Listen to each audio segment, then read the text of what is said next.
it's Angela Critters. We have found the most incredible bread by private selection.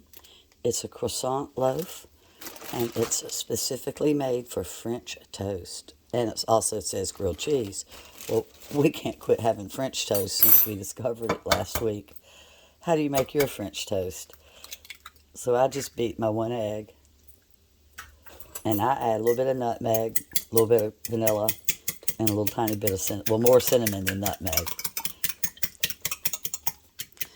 French toast is a great way to utilize your eggs now, because 1 egg, you can make breakfast for 3 people. Let me show you how good this fries up. When I first started cooking, I made the mistake of leaving my bread in too long. And then I found out that the reason mine wasn't any good is it was just too soggy.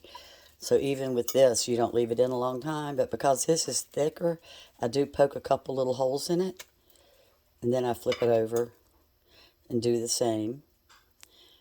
Because when you first touch this, you're going to think, oh gosh, this is dry. Well, it's supposed to be. All right, so let's let all the egg drip off. Doesn't that sound great? Sizzle, sizzle. We have Harris Teeter's here, which is owned by Kroger, and that's where we found this bread. You can use challah bread, or challah bread, I think it's called, but anyway, it's hard to find, and it's very expensive. When we buy it here, it's $10 a loaf.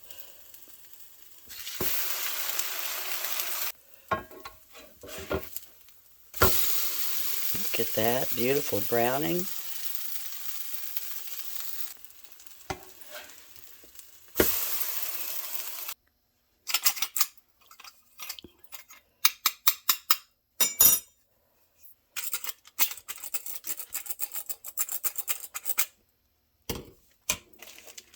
I hope you can find the bread. As you'll see, it's made with real butter. Thanks so much for watching. Bye-bye.